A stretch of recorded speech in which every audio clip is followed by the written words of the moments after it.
Hi, this is Dr. Lundbaum, and this is the Chapter 9 mini lecture.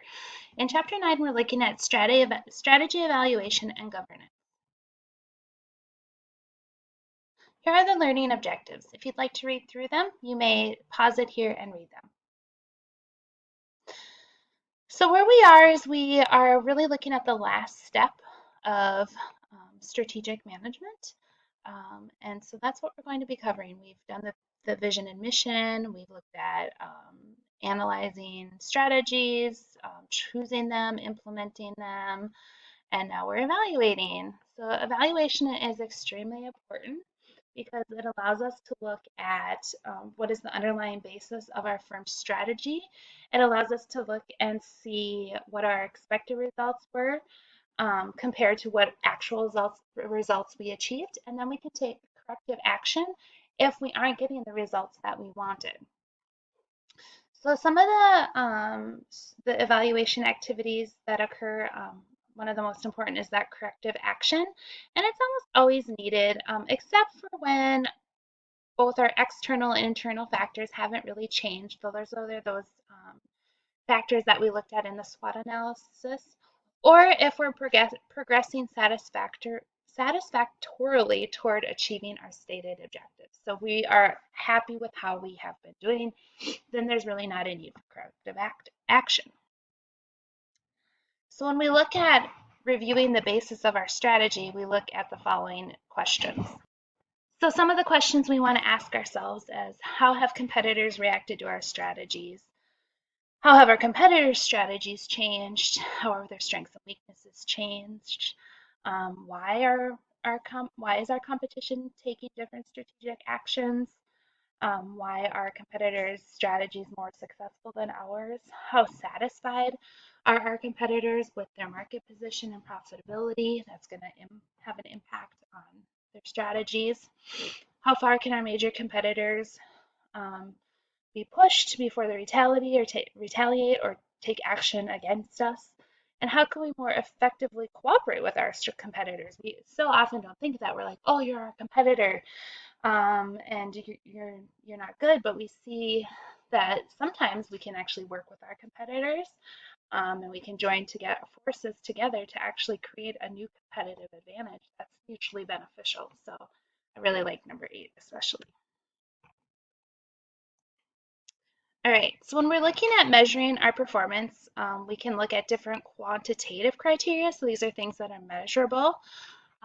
So we can look at our firm's performance over different periods of time. So we could look at a year ago versus, now, or over the last 5 years.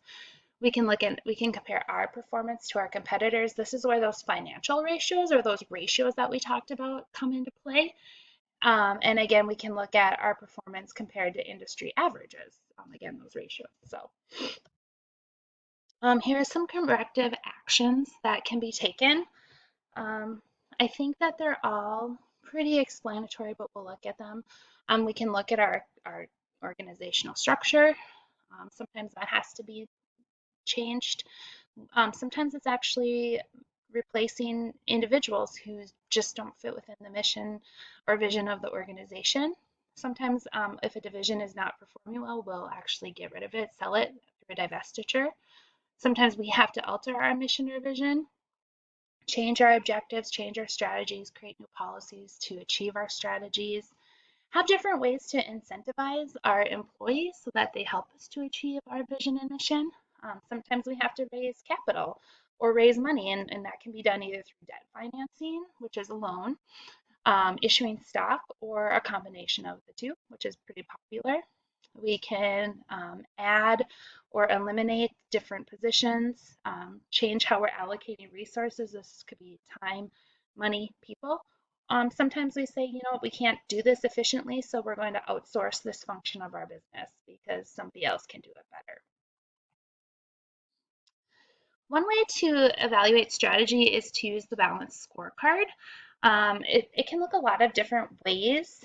And the idea is that we're balancing our financial measures with our non-financial ones. And so this is just an example of what a balanced scorecard is. And so you can see what objectives do we have in terms of customers, managers, employees, operations, community social responsibility, business ethics, and financial.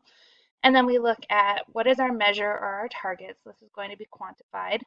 When do we expect to achieve that, and who's responsible for it? Here's an example of a balanced scorecard. Here they have customer, financial, internal processes, employees. A lot of times you'll also see innovation on here. And so they'll look at here's here's a description, here's our goals, here's our objectives, here's how we're going to manage it, and here's our target. And then this helps us to go back and look and say, okay, did we identify customers' needs and inefficiencies and implement solutions? Our objective was to map existing business processes with a number of business processes mapped, and we wanted to map 4. Did we do that? All right. And here's another one with a percentage. We're looking at improving, this is the innovation one, so effective implementation of initiatives. Initiative delivered project goals. Was the percentage of the goal met? Was 90% of the goal met? Did we meet it on time? Did we meet it within the budget? And so this just helps us to kind of to plan, to strategize, and then to evaluate what that looks like. All right, let's kind of move to a different topic now, which is governance and the board of directors. So the board of directors is just a group of individuals at the top of an organization that actually have oversight and guidance over top management. And again, this idea of oversight, guidance, direction is called governance. And this is what it looks like.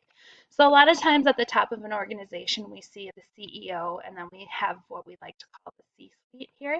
The board of directors actually is that oversight function of the CEO and the C-suite. And so that's that idea of we're going to make sure that this upper management is doing what they should be doing. We're overseeing them, providing direction. Sometimes it's just providing insights and advice and recommendations. So it's an important function. Here are the different areas of the board of directors' duties. I'm just going to briefly go by this because you can pause it and read it, and it's in the book. So control and oversight. Again, they actually select the CEO. Adherence to legal prescriptions, so making sure that they're following the laws. Making sure that the stakeholders' interests are being here. Now, stakeholders is more than just stockholders. So anybody who has an interest in the organization, and then advancement of the stockholders' rights to make sure the stockholders are getting what they were promised. All right, so let's move on again. So what are some 4 challenges facing strategists? Well, one is this an art or is this a science? Do we use data? Do we use intuition? I would argue it's a little bit of both. Should strategies be visible or hidden from our stakeholders? If we make them visible, then our competition knows what we're doing, but then we're also not being transparent to the people who have a stake in our business. So we have to balance that as well. Contingency planning is really looking at what if X, Y, or Z happens, and then auditing. All right, so So contingency planning can be defined as having alternate plans that can be put into effect if certain events do not occur as expected or some event we didn't expect occurs. And so here's some examples that you can pause and read. What if these things happen? What are we going to do? And by having a contingency plan in place, we're not scrambling, right? We're not just on a whim making decisions that that could ultimately impact the company. All right, auditing is really a process of obtaining and evaluating evidence regarding assertions about economic actions and events to determine the degree of correspondence between these assertions and establish criteria and communicating the results to interested users. So when we do an audit, we're really looking at, a lot of times we think of auditing as making sure that people are doing what they said they did or are doing things that they should be doing. So another definition of an audit is really just conducting an official financial examination of an individual's or an organization's accounts. That's how we most often think of auditing. All right, So some guidelines for success for effective strategic management is we want to make the process simple and easily understandable as much as possible. This obviously varies between companies and the complexity of the company. Eliminating vague planning jargon, keeping the process non-routine, varying assignments to keep people interested, varying team membership, having good meeting format settings, and even having a planning calendar. Being welcome to bad news and to people who think differently than us. This is always good in an organization because it gives us different perspectives. Um, we don't want certain people to monopolize the planning process. We want to get as many people involved, to an extent as possible. And then involve managers from all areas of the firm when appropriate. All right, and so you can read the guidelines for strategic planning to be effective by pausing here or looking at your book. And really, that is an overview of the evaluation, governance, and governance process.